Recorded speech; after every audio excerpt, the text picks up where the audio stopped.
আপনাদের সহযোগিতা সর্বোচ্চভাবে আমরা চাইব। আপনারা জানেন যে বিমানবন্দরের রেড জোন যেটা, যেই জায়গাতে আমরা মূলত আমাদের স্থায়ী কমিটির সদস্যের বাইরে আর কেউই যাবেন না, তার বাইরেই প্রথমেই মিডিয়ার কর্মীদের জন্য আমরা আপনাদের জন্য যারা সেটি জায়গা নির্ধারণ করা আছে, এবং সেখানে প্রবেশের জন্য আমরা যে নিরাপত্তা পাস, সেটা আপনারা সকল সংবাদপত্র এবং আমাদের ইলেকট্রনিক মিডিয়া এবং অনলাইন থেকে আমাদের কাছে যা এসেছে সেটাকে সবটা বিবেচনা নিয়ে আমাদের সামর্থ্য অনুযায়ী এবং নিরাপত্তার সাথে যারা সংশ্লিষ্ট তাদের যতটুকু সক্ষমতা রয়েছে সব কিছু বিবেচনা করে আমরা সেটা বিতরণ করবো। আজকেই আপনারা সেটা পেয়ে যাবেন, এবং এটা সমন্বয়ের দায়িত্ব থাকবেন আমাদের মিডিয়া সেলের সদস্য সায়র কবির খান, আতিকুর রহমান রুমন, এবং তাদেরকে সহযোগিতা করবেন জাহিদুল ইসলাম রনি। এবং এটা আপনাদের একটু পরে আপনারা এখানে অপেক্ষা করলে হয়তো আমরা শুরু করতে পারবো। আপনার নিজস্ব পরিচয় দিয়ে আপনারা এটা সংগ্রহ করবেন। এটা পৃথকভাবে বিমানবন্দরে যেটা আছে সেরকম, আবার 300 ফুট যে জায়গায় আমাদের ওখানে ছোট্ট একটা, যেটা বলতে পারি আমরা যে একটা যে অনুষ্ঠানের যে আয়োজনটি আছে সেখানেও আপনাদের জন্য পৃথক পাস থাকবে, সেটা আপনারা ব্যবহার করতে পারবেন। তবে আমার মনে হয় না যে যারা বিমানবন্দর যারা কভার করবেন তারা এই জায়গাতে এসে একই ব্যক্তির পক্ষে এটা হয়তো সম্ভব হবে না। আপনাদের জন্য সেক্ষেত্রে আমি পরামর্শ দেবো যে আপনারা দ্বিতীয় একটা টিমকে সেখানে প্রস্তুত থাকবেন। একটি অনুরোধ, যে একটা রেড জোন আছে যেটাকে অতিক্রম কেউই করতে পারবে না, ফলে সেখানে কেউই আপনারা দয়া করে প্রবেশের চেষ্টা করবেন না। আপনাদের জন্য নির্দিষ্ট জায়গা সেখানে করা আছে।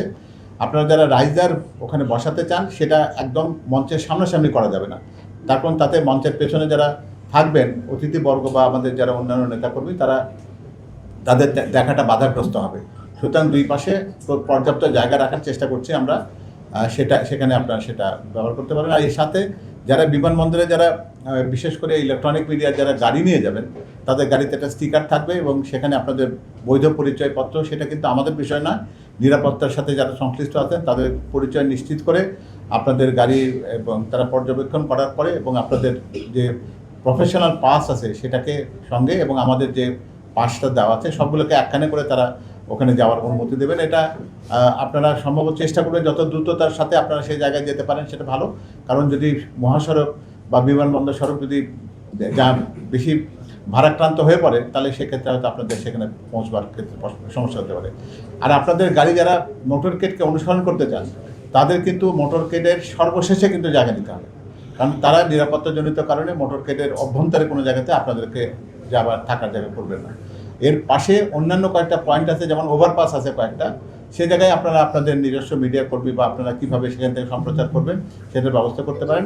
আর বিমানবন্দরের অভ্যন্তরে আমরা শুধুমাত্র আমাদের মিডিয়া সেল এবং বিএনপির মেইন পেজের সাথে যারা সংশ্লিষ্ট থাকবেন, এবং আমাদের ভারপ্রাপ্ত চেয়ারম্যান জনাব তারেক রহমানের সফর সঙ্গী হিসেবে যারা আসবেন তাদের একটা ক্যামেরা, এই 3টি ক্যামেরা ভেতরে থাকবে। ফলে আমরা আপনাদেরকে অনুরোধ করব আমাদের ফিডটা আপনারা সেখান থেকে আমাদের মিডিয়া সেল পেজ থেকে আপনারা ফিডটা নিতে পারবেন।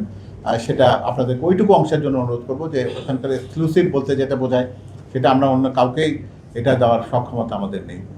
এইটুকুই বোধহয় আপনাদের জন্য বলা। আর এর বাইরে যে আমাদের কমিটির আহ্বায়ক যেটা বলেছেন যে অন্যান্য স্থাপনা যেমন এভারকেয়ার হাসপাতাল অথবা আপনার বাড়ির পাশের কাছের জায়গাতে এখানে মিডিয়া পয়েন্ট আছে, কিন্তু সেই জায়গা অতিক্রম করে আপনারা দয়া করে কোনো রকমভাবে আমাদের জন্য নিরাপত্তার কোনো সমস্যার সৃষ্টি করবেন না। পরবর্তী দিনে যেটি উনি বলেছেন শহীদ রাষ্ট্রপতি জিয়াউর রহমান মাজার জিয়ারতকালে তিনি যখন যাবেন এবং জাতীয় স্মৃতিসৌধে, সেই জায়গাতেও আপনাদের জন্য নির্দিষ্ট জায়গা চিহ্নিত করা থাকবে।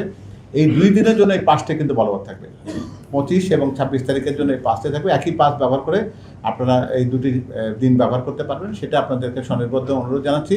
এই পাসটা যেন আপনাদের সাথে থাকে, এটা না থাকলে কিন্তু নিরাপত্তা কর্মীরা আপনাদের কিন্তু ওই জায়গায় থাকবার অনুমতি দিতে পারবেন না।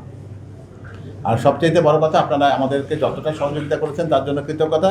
ভবিষ্যতে এই সহযোগিতা অব্যাহত রাখবেন, সে ব্যাপারে আপনাদেরকে স্বনির্বদ্ধ অনুরোধ জানাচ্ছি। এটা নিরাপত্তাজনিত কারণ।